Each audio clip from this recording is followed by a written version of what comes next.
everybody. We're back again for more You Choose. Not Eddie Choose, You Choose. No, you don't want Eddie Choose.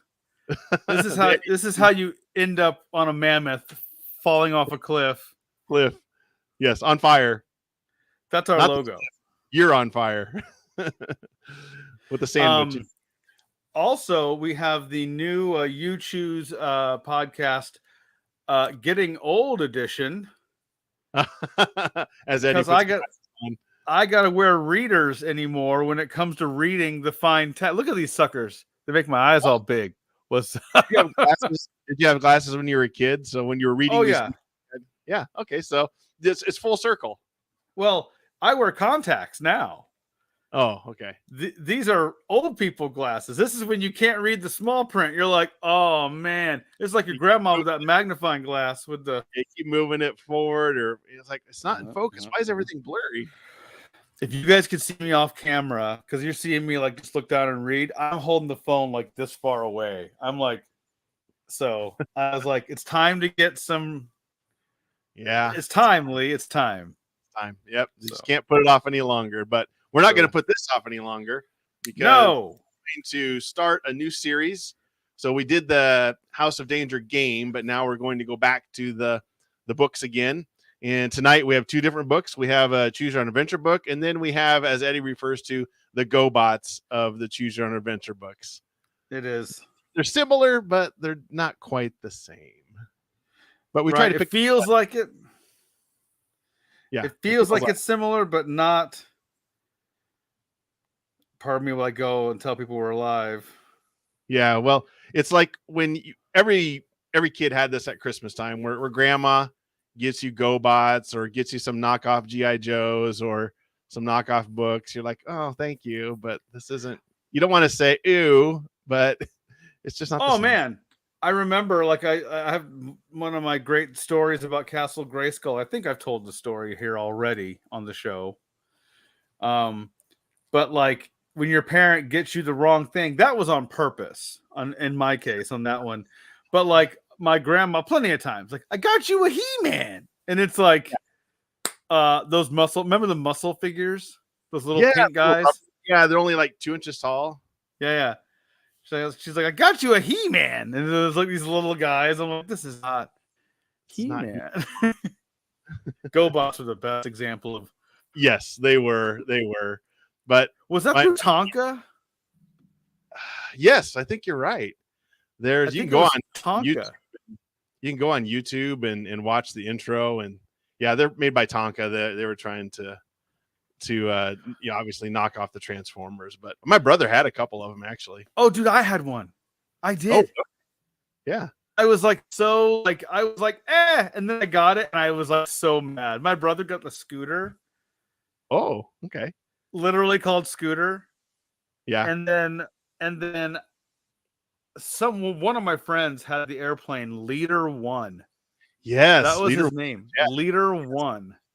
Yep. And then I had they had GoBots and they had Mega GoBots. They were like bigger versions that were chunky. Oh man! And I had the villain. I had Psykill. Psykill, yes, the motorcycle.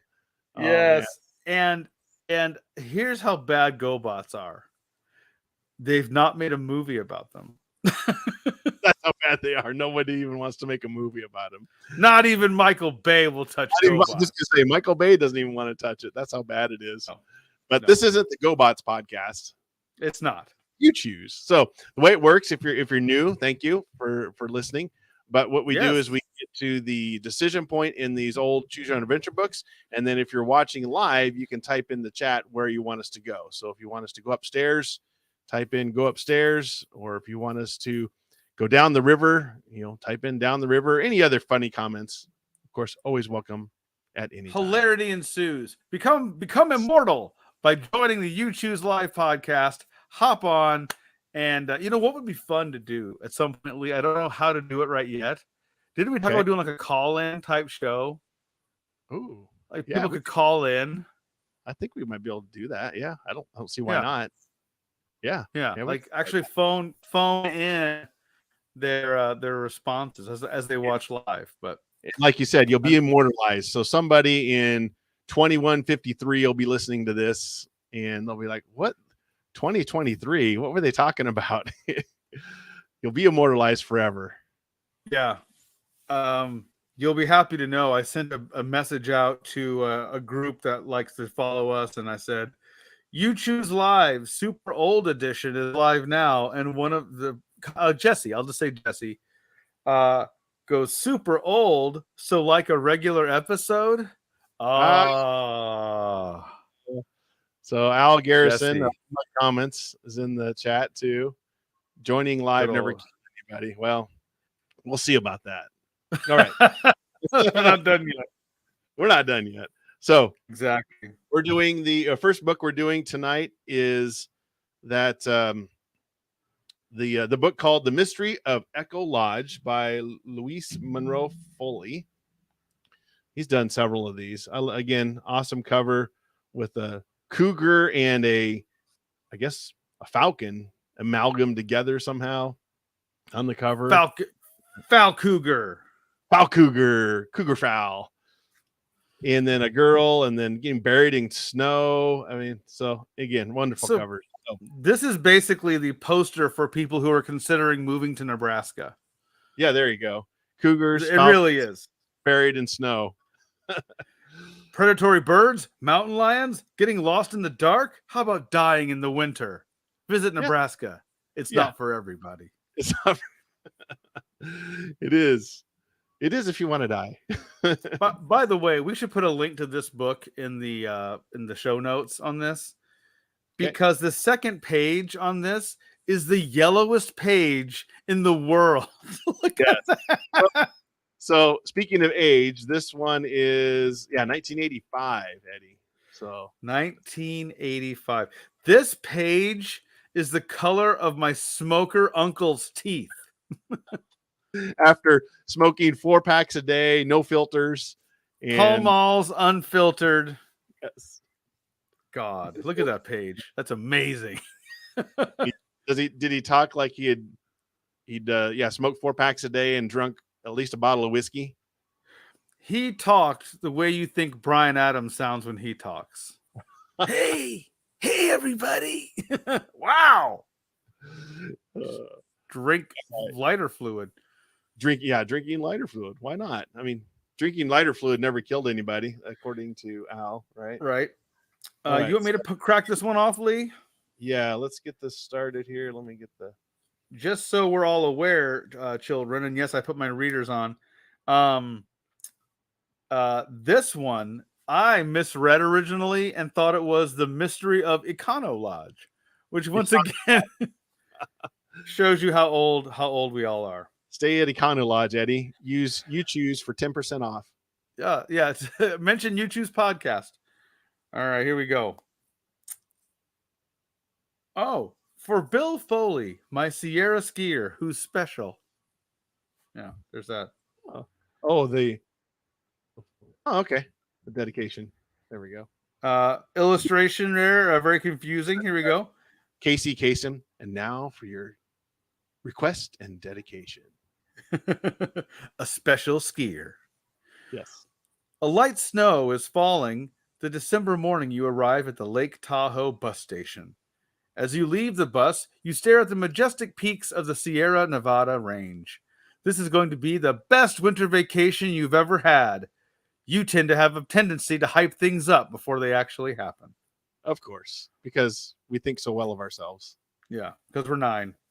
Yeah. Aunt Sadie said there'd be lots of time off from your duties at her lodge to go snowboarding and learn how to ski. Why are you working at a snow lodge? You don't know how to ski already. Yeah, come on. What's happening here? You enter the depot and look around. Aunt Sadie's bellman, Russell Lyons, there's a name for you. Russell. Is supposed to pick you up. A small man is seated on a bench reading a newspaper. He's wearing that guy doesn't look like a small man. No. He's wearing a heavy plaid jacket and a cap with ear flaps. I believe that's called a toque. A toque? Might I add? Yeah. And his navy trousers have gold stripes down the legs. Excuse me, you say. Are you Russell from Echo Lodge? Slowly, the newspaper is lowered. The man stares back at you through wire-framed glasses that he has to read because he's old, dying eyes. Yeah, my old eyes, cataract-filled eyes. Can't read small text. He looks about 80 years old. I'm 9 years old, so someone who looks 40 looks 80 years old. Yes. So Sadie found me another city kid to train, Russell says. Cheap help. That's what happens when you go broke. Not like the old days when we had slaves. No. Back in my day. Back in my day when we had indentured servitude. Come on. This guy sounds dangerous already.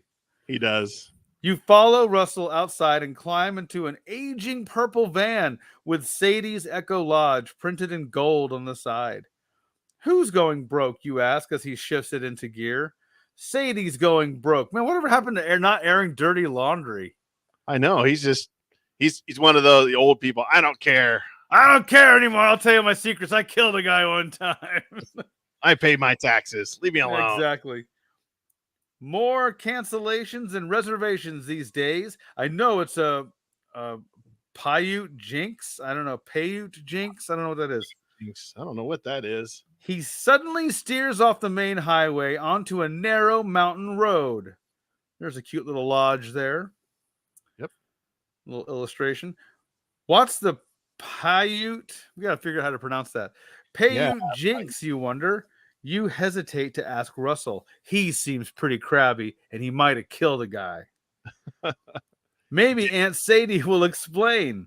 You ride in silence, staring at the rugged mountains and deep canyons, because that's what you did in the 1980s when you were bored in the car. You stared out the window.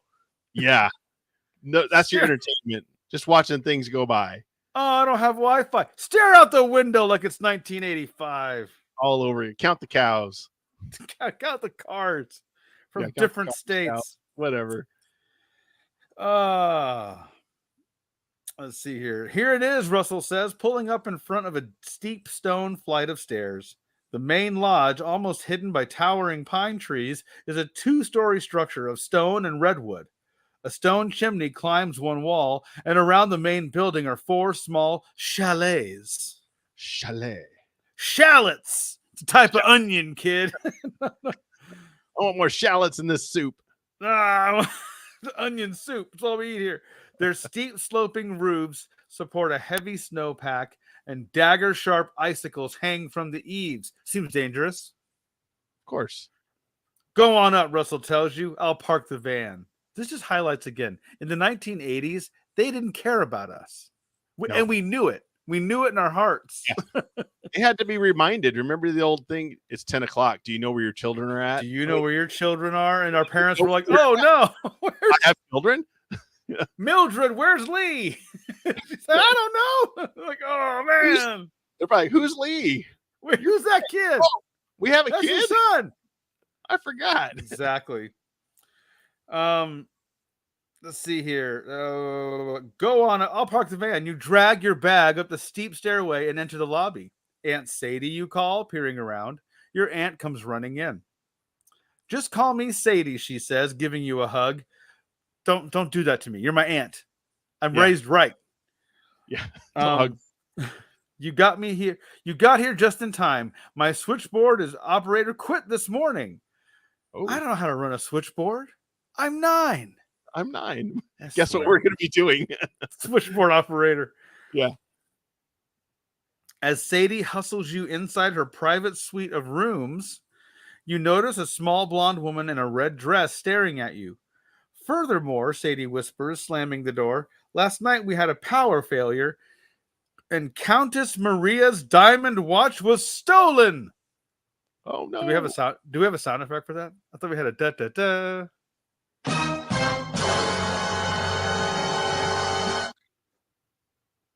Good thing I'm here. I can solve this. Exactly. Heidi and I are in desperate need of help. Who's Heidi, you ask Sadie. You're like, she's throwing names at me already. I don't know. How do I keep up with this? I got this old guy, Russell. I've got Sadie. I've got Maria. Wow. Right. Who's Heidi, you ask Sadie. I am, growls a voice behind you. Who are you? Who are you? It's the mom. It's the mom from Goonies. Oh, gosh. You whirl around to confront the blonde lady from the lobby. Only she's now dressed in a purple flowered muumuu and is wearing a black wig. Absolutely normal. Nothing weird about this. There's nothing unusual here. No. Ignore the man behind the curtain. You have no idea how she got into the room. This is my niece's child, Sadie explains, here to help us out through the winter vacation. Says Heidi skeptically. Can you follow orders? That depends on who gives them, you reply. There you go. Oh, there it is. We're not going to go down. No. Let's see here. Watching things go by like the minutes of your life. More leaks for Riot. That's true. More onions. Let's see here. Can you follow orders? That depends on who gives them, you reply. When you work with me, I give them, Heidi snaps. I am the Echo Lodge house detective. We have a house detective. House detective? Retired from a long and distinguished career with Interpol, the International Criminal Police Commission. Her speech is interrupted by a wailing siren. Fire, Heidi shouts. Fire in the lodge. You evacuate the second floor. I'll get the dining room. Heidi pushes you toward the lobby and you race up the main stairs.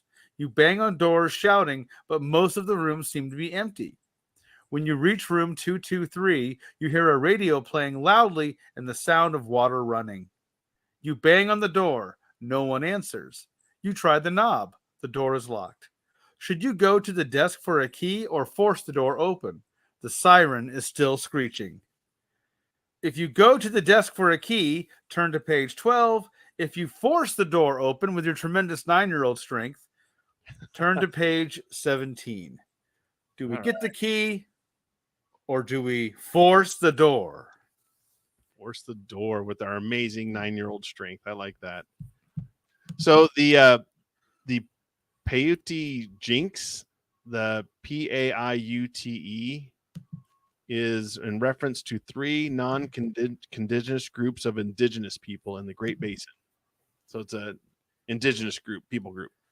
That's what it is. There you go. So nothing like a nice 80-year-old 1980s racist guy to say blame it on the Native Americans right out of the gate. Just be like, yeah, it's the 80s. All right. So we have to bust open the You Choose coin because we can't seem to reach a consensus. People die while you run for keys. Force that door open. So it says force the door. Well, but then we also had a vote for get the key. Oh, he did. Yeah. Oh, yeah, he did. Yeah. Okay. All right. And then Jesse goes, "Is this really our first choice?" It is. It is. Yes. Right. Yes, it is. So heads for key, tails for door. There we go. Heads. We're getting that key. We're gonna go get that key. Heck, page 12. There. Leave him there. We'll just go get that key. We're gonna do it the right way. We don't trust our 9-year-old strength. Smoke inhalation never killed anyone. Yes, exactly. Jesse, is this really our first choice? Yes. You run downstairs to the empty lobby and scan the row of mailboxes behind the desk. There it is, 223. With luck, there'll be a spare key in the box. Your hand closes around something metallic, but what you hold is not a key. It's a woman's diamond-studded wristwatch. Oh! Must be the one stolen from the Countess. Hastily, you shove the watch in your pocket and whirl around to face the switchboard. You think you can figure out how to work it? If you ring 223, maybe the occupant will answer.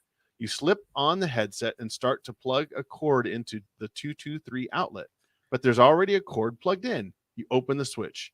We'll have Sadie out of business by spring, a man says. Tomorrow. Oh. Brings the ski team from the airport. You will arrange for them to have an accident. They'll be riding in the van. He laughs. It will be the van's final run. The next thing you hear is a dial tone. Just as you yank off the headset, the siren stops. The guests file back inside.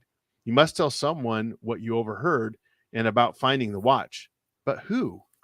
Sadie is already nervous about things going wrong. You could tell Heidi, but you're not convinced she's competent. Nice. Oh, she seems a little strange. All right, here we go, everybody. If you're in the chat, let us know what you want to do here. If you choose to tell Heidi, turn to page 15. If you choose to tell Sadie, turn to page 25. So do we tell Heidi or do we tell Sadie? Let us know in the chat. And then we'll go there. But yeah, I love how, again, our 9-year-old arrogance, we just can't go wrong. She's wearing a muumuu. Don't tell her nothing.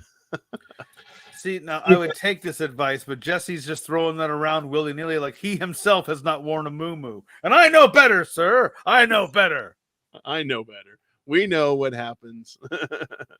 I love how we're like, based on my competency measuring skills. I can tell. I took a competency course by a correspondence competency course along with my. Evidently, we know how to run a switchboard. Yep. Al, too, is approaching old age and has already forgotten their names and who they are. So I agree. It's clock in the Navy. It's clock in the Navy. This house is bigger than your old house. Don't throw me down the stairs, Clark. I pledge allegiance to the flag. So... don't trust the muumuu person, so we go to Heidi. Sadie. Sadie. You forgot who they were. I forgot too. We almost forgot. All right, so it's Heidi. Turn to page 15. Jesse says the fabric breathes, so don't judge me. I don't. It's good. All right, Sadie. It's like a kilt for your body. We're going to Heidi. We're going to Sadie. 25. All right. Yeah, not Heidi. We're going to Sadie. Page 25. Here we go. Sadie, you say, hurrying over to her. I found the Countess's watch in room 223's mailbox. That's odd. 223 is Heidi's room, says Sadie, taking it from you. Oh, boy. I agree with Jesse. She's our aunt. Show some respect. Come on. Or aunt, depending on who you are. Aunt, yes. Taking it from you. A quick thought runs through your mind. Maybe Heidi stole the watch. Maybe she's causing these strange things to happen. That's not all, you say to Sadie. A man on the phone said the ski team is going to have an accident tomorrow on the way from the airport to the lodge. An accident, Sadie whispers. Is how do you pronounce it again? Peyote? Peyote jinx again. My God, this book is already racist, it feels like. The jinx. What jinx? Last year, when I was making plans to build the North Chalet, I got a note in the mail saying that the site of the building was sacred tribal ground. It said the lodge would be haunted by evil spirits if the chalet was built. Have we not watched Poltergeist? Poltergeist, yeah. Man, I need to show my kids that. That thing is terrifying. Oh, God. When the eggs popped out of the thing. Yes. And the start tree. Cooking. Oh, I think of the Ghostbusters. That's when the eggs cooked. It was something else. There's a tree that comes alive outside his room. Oh yeah. And I think there's the dolls or something. It's been so long. The clown. The clown. The clown doll. Yes. Anyway, you don't believe it, do you? You ask. I didn't then, but I don't know now. Russell belongs to the Pitt River tribe. He thinks we can't ignore it. Well, I think someone's going to tamper with the van, you say. Do you want me to guard it? Guard it? You can't lift 40 pounds. Yeah, we couldn't open the door. What makes you think we can guard it? What? No, Sadie says. What's that? Our hubris knows no limit. I know, right? I can be strong when I need to. I can be a shark. Well, no, you can't. By the way, I found a video game where you get to be a shark. Yeah, I think it was a PlayStation game, wasn't it? Yeah, it's amazing. It's called Man Eater. Yes. like the what's the song? It's the Oh yeah. the song. Yes. She's a man eater. I forgot to. Eater. Yeah. Oh gosh. I'll have to look at it. Jesse will find it for us. They're gonna yell at us because it's like something obvious. Is it Billy Joel? Hall and Oates. Hall and Oates. All notes. Okay. No, Sadie says, I'll have Heidi do that. I want you to make up the rooms or help the chef. What do you want to do? Neither job sounds like fun, but you don't want to upset Sadie any more than she already is. That's a good, sensitive kid. If you make up the rooms, turn to page 38. If you help the chef with your sweet culinary skills, turn to page 74. All right. We have culinary skills. We also have the ability to guard a car. We can run the switchboard. I mean, we can do it all. Yeah, we had literally people screaming at us in the chat, Hall and Oates. Yes. Hall and Oates. And then Jesse admitting he couldn't play as a shark without singing that song. And yeah. It's a Jesse, great game. Chef never killed anyone. Oh, it's unanimous. Oh, Help the chef because all chefs love nothing more than a 9-year-old in their kitchen. Yeah. it's the best. A 9-year-old in the kitchen is. It's going to be the other way around. Chef's helping us. It's exactly, we're the expert. It's just like all of us, all the 80s kids listening. It's tantamount. A 9-year-old helping in the kitchen is the same as to us holding the flashlight for our dad and while he's working on the car. Yes, exactly. Like, where do you want it? Move it down, move it down. Hold the light still. You're just shaking. Oh, is he swearing? Anyway. And Mom, Dad said, oh. Exactly. 74. So you're gonna chef it up on page 74. A chef's gonna do what we tell him to. We're in charge. He's a chef eater. Oh, there she comes. We took a correspondence course in culinary school. All right. Here we go. I'll help the chef, you say to Sadie, and head for the kitchen. The chef is standing by the stove, stirring soup in a large pot. A young woman stands at the sink, scrubbing potatoes. Sadie sent me to help you, you tell the chef. Another greenhorn, he grumbles. Here, stir this. I have to make a phone call. He hands you a spoon and no sampling. You get to eat after the guest, not before. He must be reading your mind. It smells awfully good and you're hungry. As the chef goes out through the swinging door, the young woman moves from the sink to the stove. I'm Karen, she says, grabbing the spoon from your hand. I'll do the soup. You get over to the sink and scrub the potatoes. You frown. Who's in charge here, you wonder? Are you hungry? Karen asks. Not you. You. As you turn to answer, she takes a sip from the spoon and wrinkles her nose. Not bad, she says, but it could use some more seasoning. She reaches into her apron pocket and pulls out a salt shaker, muttering, let's dress this up a bit. Aren't you hungry? Karen asks again. The chef said, ... You start to say, don't worry about him. What he doesn't know won't hurt him. Do you want some? All right, here we go. If you say yes, turn to page 95. If you say no, turn to page 78. So yes or no? Do we sample the food or do we do what the chef said and wait? Let us know in the chat. Jesse saying, don't trust a Karen. I know. This is long before Karen's.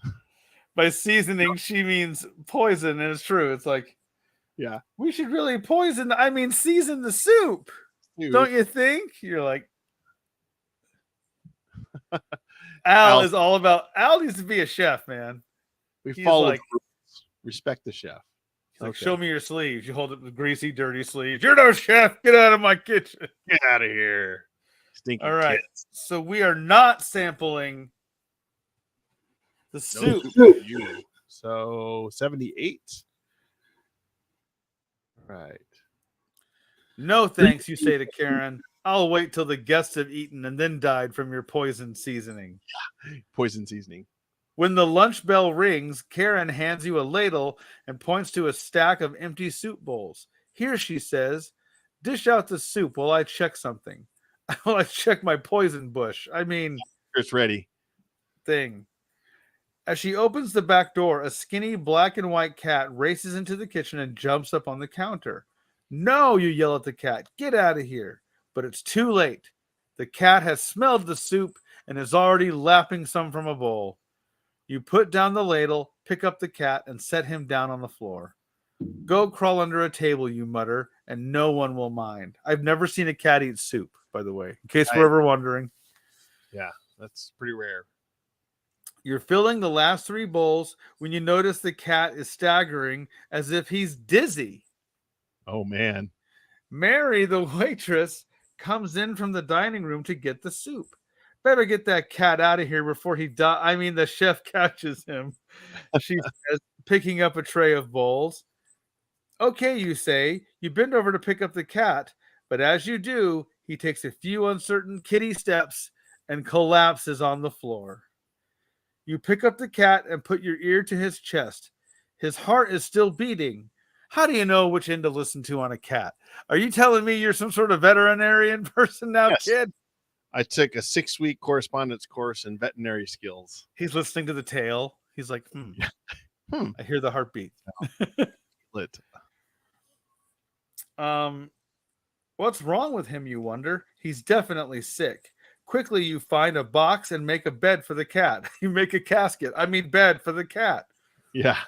You're sliding it under a counter when the chef comes in. What's that cat doing in my kitchen? He yells with no empathy whatsoever. Yes. Page 35. Getting there. Leave the cat alone, you say to the chef. He's sick. He ate your soup. Out, out, the chef yells, grabbing the box and setting it outside.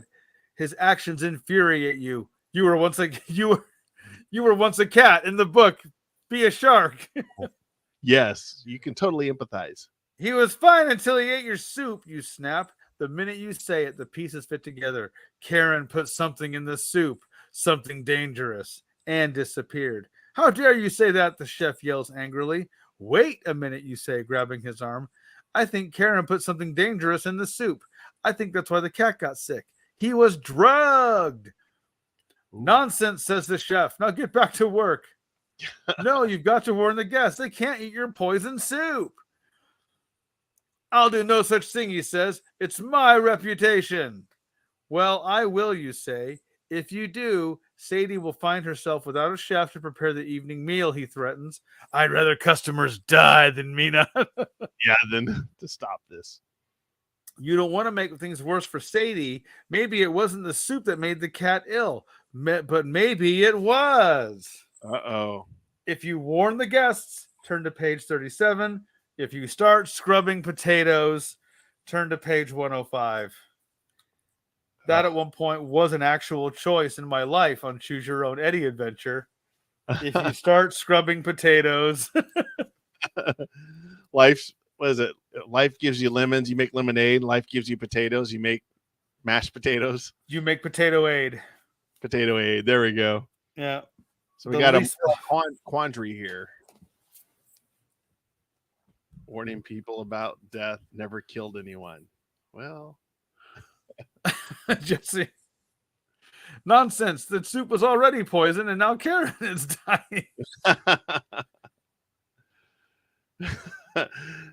Al, you're a vet. The cat could have been sick from something else, and those taters ain't gonna clean themselves. So we have a split decision here. Clean the taters. Warning people, because we have a vote for warning people. Okay. And a vote for let them eat poison soup. All right. So I say heads for guests, tails for taters. Tails for taters. Okay. Heads. We're going to warn the guests. Oh, boy. Yikes. We might just cost our Aunt Sadie the chef. So let's go to page 35. Oh, man. 37. 37. Okay. Oh, kind of know what's coming. Oh, boy. You march away from the chef and into the dining room. Hold it, everybody, you shout, but you're too late. The diners are slumped in their chairs, unconscious. What's happening, Mary asks you. Karen drugged the soup, you reply. Why? She asks. I think our answer is coming in the door right now. She turns to follow your gaze. Two masked men are holding the chef at gunpoint. They motion for you and Mary to come. Sit down, says one of the men in a muffled voice. The three of you sit at an empty table. Watch them while I get their lunch, he says to the other man. In a few minutes, he comes back from the kitchen with a tray. On it are 3 bowls of soup. Eat, he orders. Ooh. Wow. Turn to page 41. Eat poison soup. Hey, eat the soup. When you regain consciousness, Sadie is standing over you. The lodge is in chaos. Some guests are still groggy from the drug. Some are recovered and furious. All have been robbed. Heidi is on the phone with the local police. By nightfall, most of the guests have been checked out. Sadie is sitting by the fireplace checking the guest register. The Bryants and the Tompkinsons will leave in the morning, she says. That's everyone but the Countess. The Countess, Heidi yells. She wasn't in the dining room. Of course not, says Sadie. The Countess eats breakfast at 11. She never eats lunch. Turn to page 48. Right. Maybe the Countess saw the men drive in, Heidi says. The North Chalet overlooks the parking lot. Let's go talk to her. You walk the short distance to the chalet. Heidi knocks. Come in, yells the Countess. You push open the door. The Countess is watching a mystery on television. Curled up beside her is the black and white cat. Heidi, that's the cat, you say. Quiet, says the Countess, pointing to the screen. They're accusing the wrong person. That tall man is the murderer. She snaps off the set in disgust. These TV detective stories are so simplistic. A child could solve them. Please sit down. You and Heidi sit in a low sofa. The cat jumps down and comes straight to you. He purrs as he rubs against your leg. My cat likes you, the Countess says. He was lost today for a while. I asked the two very unpleasant men in the parking lot if they'd seen him, and they almost ran me down with their car. The men, Heidi says. Can you describe them or the car? Turn to page 54. Right. Of course, says the Countess. I was trained from a child to be observant. Okay. The car was a green 2-door sedan with a dented right front fender, 2 rearview mirrors on the sides, a leopard upholstery, Nevada license plate XVI 530. Heidi grins. Countess, tomorrow you're going to get breakfast in bed. Compliments of the house. But not before 11, darling. And please, send some kippers for Sherlock, she says, stroking the cat lovingly. Sherlock, you mutter? That figures. The end. Okay. So is that an ending? I guess so. The Countess figured it all out. So well, the Countess basically just got a description of the vehicle with a license plate number. Yeah. And that's it. That's it. Like it could have been a stolen van. Yeah. Yeah. They're going to use their mom's car. This is a classic. This is Jesse comes in over the top ropes. Like, what? Yeah. What? Yeah. I think this is a Macho Man moment. Sometimes you just got to get to an ending, right, Macho Man? Yeah. Yes. Yeah. Yeah. Sometimes you do. I think this is a classic one where they're like, we got to get to an ending. We got to get to an ending somehow. I don't care how you get there. Just we had a jerk old man talk to us, rude. We met some weird people. We stopped a fire. We ate some poison soup. Yeah. Jesse's right. The book didn't even need us. Almost. No, we made like 3 choices. Yeah. Now I saw some illustrations. One in which I think we were being attacked by an owl. Yeah. So we'll do this one again. So we'll take a look and see if we can. We improved nothing. No, we didn't improve anything at all. It's true. It's just the typical choose your own adventure. We'll put you in a weird spot. We'll find you some weird stuff. And yeah, we just annoyed everyone. But we're 9. That's our job. That's kind of the theme of 1985 for all of us, wasn't it? Wasn't that in Uncle Buck with Macaulay Culkin? You ask a lot of questions. I'm a kid. That's my job. Yeah, that's a great one. Yes. All right. This is a great example of a choose your own adventure that really I bet you it gets bonkers at one point for sure. Oh, there's probably aliens. I mean, there always is. I guarantee you, there's an alien here someplace. But we had the poison soup conundrum here. Yeah, we'll find another ending next time. We'll do this again, and we'll see if we can, die a different way or meh.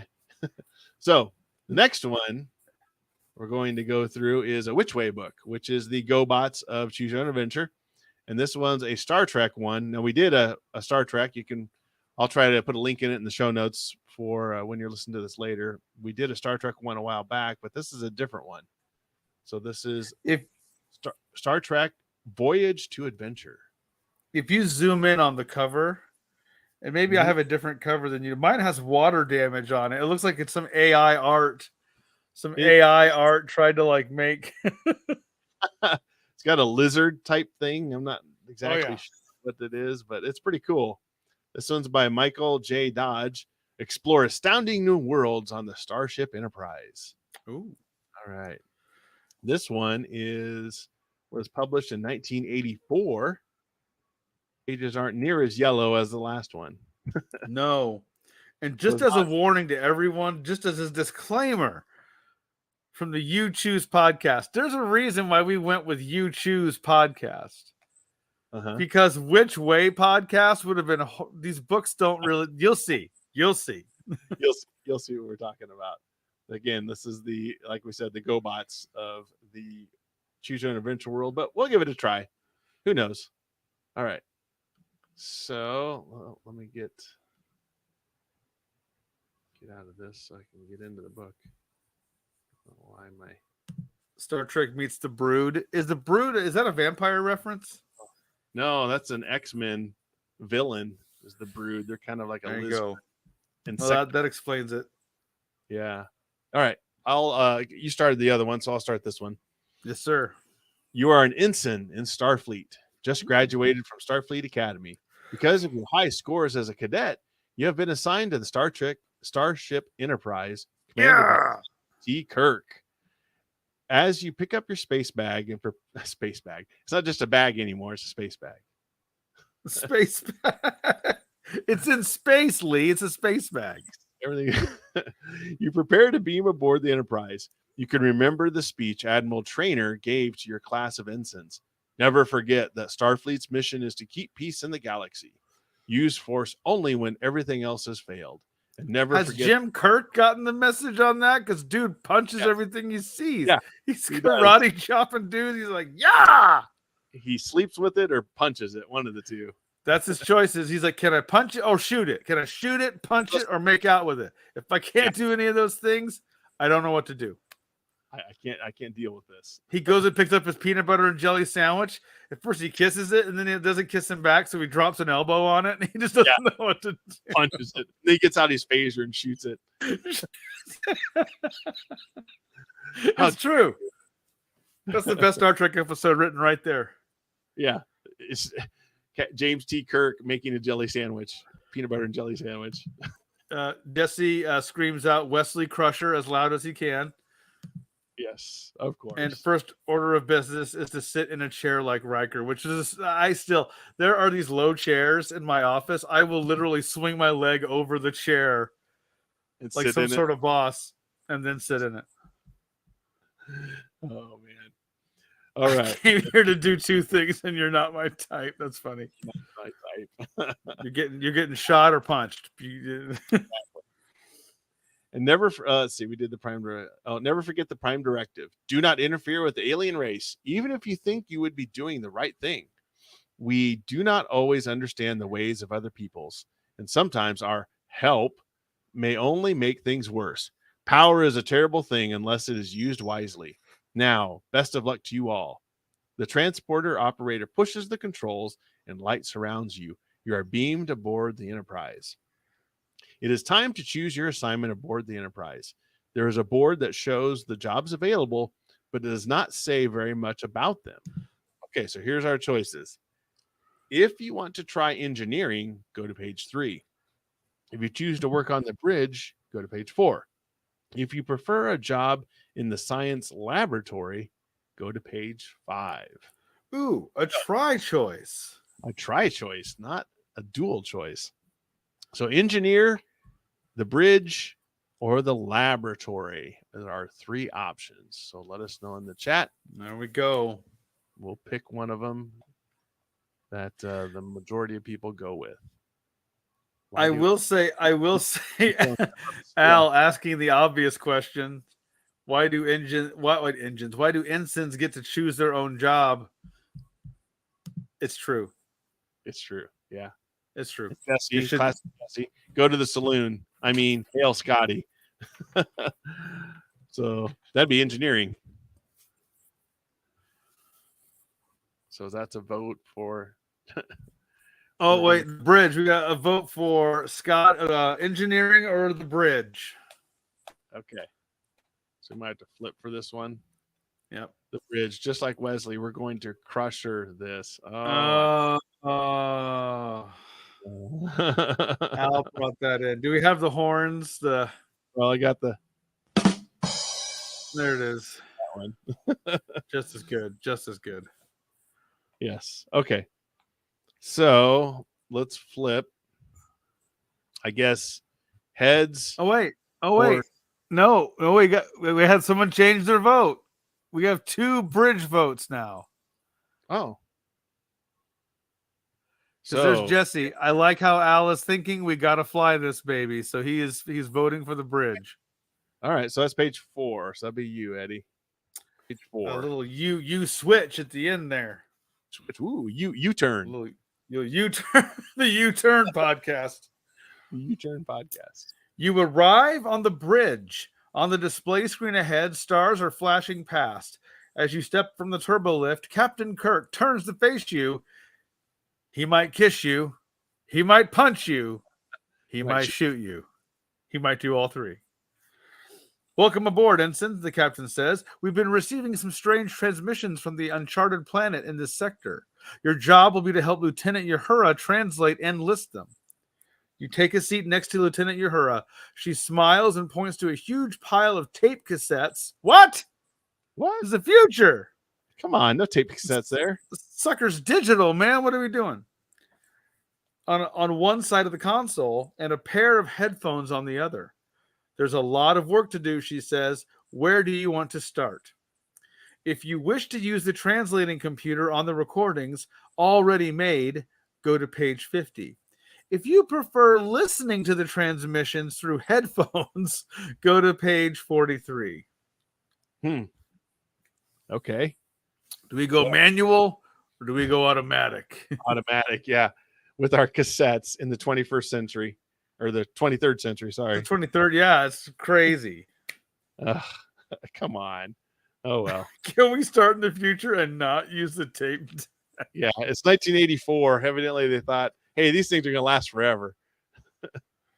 We're never going to get technology will never fade. Well, of course, in 1984, the cassette was probably considered high tech. Al's manual, pay your dues. Headphones, what is this science? I must experience this magical wonder. All right, I think we have a vote for headphones for both. Okay. All right, 43. Okay. Get to 43. Our magical headphones. Oops, too far. All right, you listen to the message, but all they seem to be is squeaks, beeps, and whistles. Then, after hours of listening to the noise, you clearly hear a voice say, "You who can hear this message, please respond. We're the Takoi. We need your help. Whoever you are, we are the Takoi. We are dying. ... You throw the switch so that everyone on the bridge can hear the voice, but nothing can be heard on the speakers but squeaks and whistles. Captain Kirk says, "What's the matter, Ensign?" The captain listens to your explanation. He says, "What do you think, Mr. Spock?" Spock says, "Many races are capable of sending their thoughts through space, Captain. Perhaps the radio signals were only to make us listen." Kirk nods and turns to the helmsman. "Mr. Sulu, set course for the Takoi planet. Warp factor 6. Aye, Captain." Sulu says, and the stars on this display turn into a rainbow as the ship enters warp drive. Turn to page 57. Soon the Enterprise is in orbit above the planet that has been sending the mysterious signals. On the view screens, you can see the huge storm sweeping over the planet's surface and great empty cities crumbling away to dust. There is only one life reading, Captain, Mr. Spock says from the science computer. Sensors show a group of life forms below the ruined city on the screen at a depth of 1,800 meters. Inside the planet, says Captain Kirk. Yes, Captain. Can we beam down there? Spock says, sensors and transporters will work poorly, but I'll do what I can. The captain stands up. Get us as close as you can, Spock. Tell Dr. McCoy to meet me in the transporter room. Kirk looks at you. You're our expert on communicating with the Tokoi, Ensign. Ah, this is awesome. Get your gear and come with me. Turn to page 47. We're an expert now. I got one message. This is total you choose hubris right here. I love it. It is. And you're like, I am the expert. I got that one message. One tape, and I'm the expert all of a sudden? Jeez. Crushing it. Oh, yes. Years later, you're a commander, and you're like, I single-handedly translated that transmission to all by myself. You heard us like I helped him. Yeah. You, Captain Kirk, and Dr. McCoy beam down from the ship into a tunnel somewhere under the surface of the Tokoi planet. The walls are of stone, carved with strange symbols and very worn with age. Ahead of you lie two corridors. Captain Kirk says, you get any life readings, Bones? The doctor points his tricorder down each tunnel. I can't get a strong signal through all this rock, Jim. Kirk says, what do you think, Ensign? All right, here we go. If you want to take the left-hand tunnel, turn to page 73. If you favor the right-hand path, turn to page 51. All right, so left or right? Wait, is our ensign uniform red? Yes. Exactly. All right. Let us know in the chat. Do we go left or do we go right? And we'll go there with Dr. McCoy. It's very labyrinth all of a sudden, up or down. Yeah, exactly. I love that. Let me put my red shirt on real quick. I almost forgot it. Oh, I almost forgot my red shirt. Let me put that on here real quick. Now I'm ready. Ah! Yeah, exactly. Or Kirk hands it to you. Put this on before we go. You'll need this. You're gonna need this. Oh, Jesse. Right. We got a split. We got a split decision here. Okay. You choose coin. Let's flip this coin. So let's just do head right, left, or tails left. I can dig it. Tails. Ooh. So we're going left. Left-handed. Lefty. Page. All right, here we go. Eddie. Page 73. Going on the left-hand trail. You follow the corridor through many twists and turns. Suddenly, you hear a rumbling noise above you. You see a stone wall about to drop from the ceiling between you and the two officers. If you want to try to roll underneath the wall before it closes, go to page 64. If you don't think you can make it, turn to page 44. To roll or not to roll? Roll. That is the question. This is where you cue that Star Trek music. Is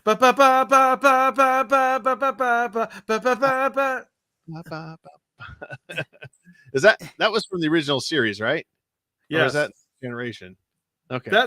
They would play that music when there was anything like chaotically bad happening. It was just like that classic, like they're saying roll out, rock and roll, saying roll for it. Oh, we're gonna be rolling. Page for 64, it. Lee. Oh man. All right, so we're rolling. 64. As the panel falls, you dive to the floor and roll toward the two officers. Your uniform's jacket snags on the stone floor, pinning you beneath the swiftly dropping panel.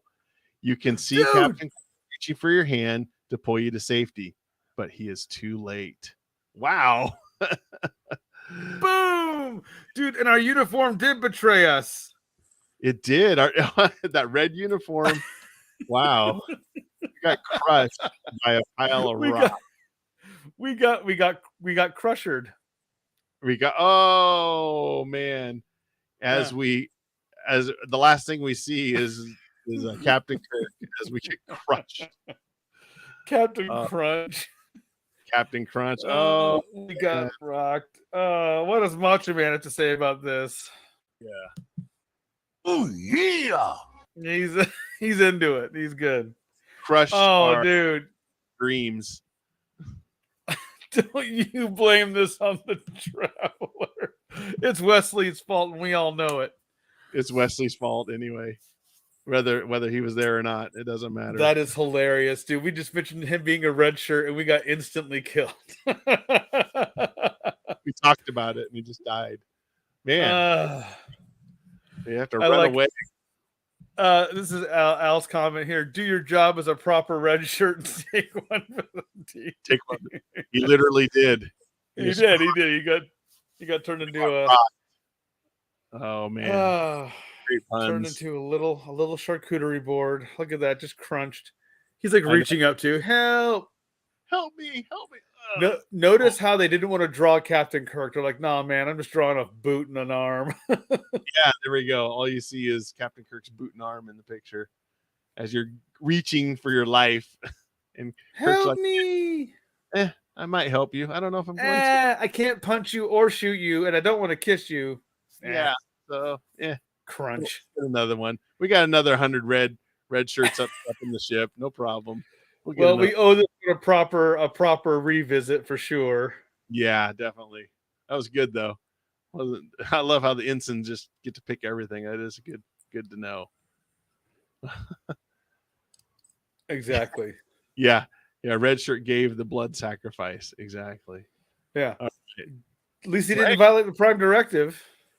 Good point. See? Hey. Yeah. He didn't violate it. Yeah. All right. Well, hey, thanks everybody in the chat. And you can also go to Uchoosepodcast.com. Check out our old episodes. You can get in touch with us, buy some merch, whatever you'd like. And let us know if there's any books out there you want us to take a hold of and read. Otherwise, we're going to go through these again next week and get a whole different story. We hope.